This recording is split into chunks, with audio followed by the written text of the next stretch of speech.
Have you ever wondered what really happens when you chant the name Shiva?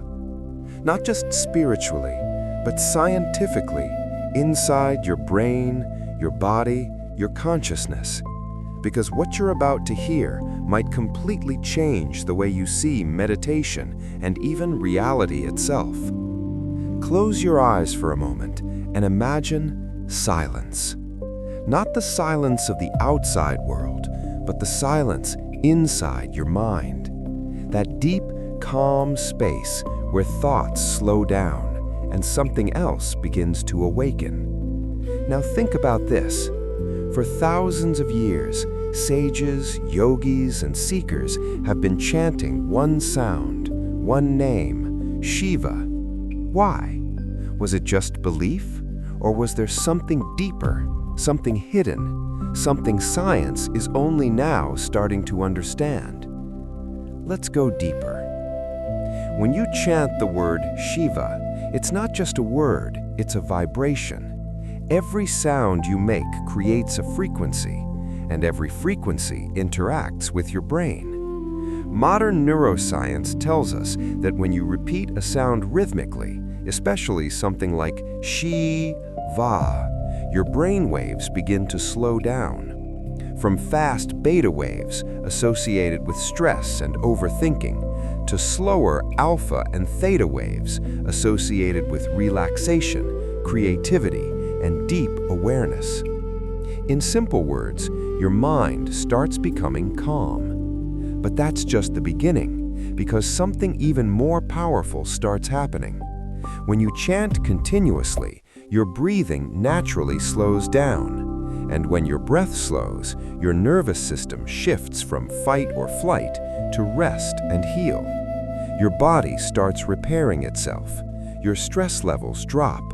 Your heart rate stabilizes, and slowly you begin to feel peace. But here's where it gets really interesting.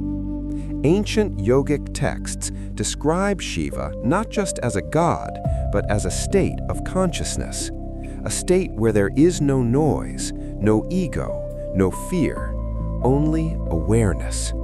And today, science is discovering something very similar.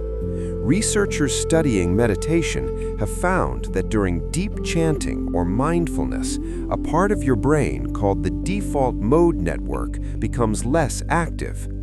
This is the part responsible for constant thinking, worrying, overanalyzing. In other words, the voice in your head starts becoming silent. And in that silence, you don't just relax, you experience something deeper. A sense of connection, a feeling that you are not just your thoughts, not just your body, but something beyond, something vast, something infinite. Now, think about this. Is it possible that chanting Shiva is not about calling a god, but about awakening a state within you? A state where your mind is free, your body is calm, and your awareness expands. Because many spiritual masters have hinted at this truth. One of them, Osho, once said, "Repetition of a sound is not about the sound, it is about breaking the continuous chatter of the mind." Let that sink in. It's not the word itself, it's what the word does to you. When you chant again and again, something shifts. At first, it feels like you are chanting the sound, but slowly, the sound starts repeating itself, and you become silent. And in that silence, you begin to experience something rare in today's world: clarity, peace, stillness. But here's a question. If this is so powerful, why don't most people feel it? Because they don't go deep enough. They chant for a few seconds, maybe a minute, and then stop. But the real effect begins after consistency, after repetition, after surrender. Think of it like this. Your mind is like a lake. Right now, it's full of waves, constant movement, endless disturbance. Chanting is like slowly calming that lake.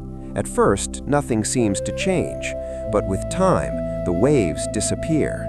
And when the water becomes still, It reflects everything clearly. That's what happens to your mind. You begin to see things clearly. Your thoughts don't control you anymore. You start observing them. And this is where transformation begins. Not outside, but inside you.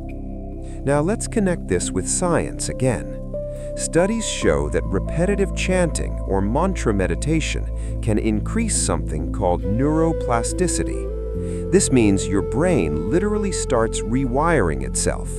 Old patterns of stress, anxiety, and negativity begin to weaken. New patterns of calmness, focus, and awareness begin to strengthen. So in a way, every time you chant Shiva, you are not just calming your mind, you are reshaping your brain. But there's one more layer, something even deeper.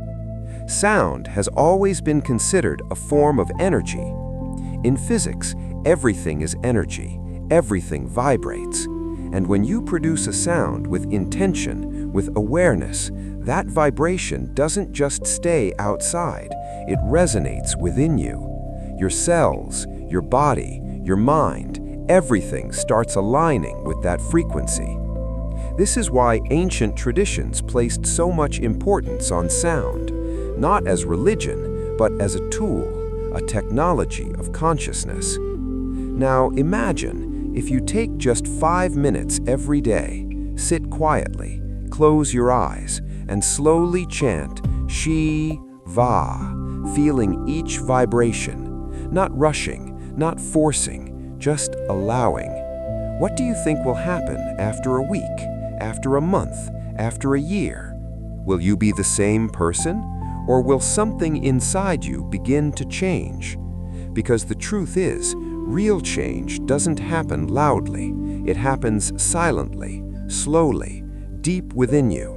And one day, you wake up and realize you are calmer, you are clearer, you are stronger.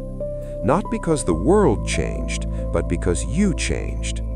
So the next time you hear the word Shiva, don't just think of it as a name. Think of it as a doorway, a gateway to a deeper state of being. And maybe, just maybe, science is finally catching up to what ancient wisdom already knew, that the power you are searching for was always within you, waiting to be awakened.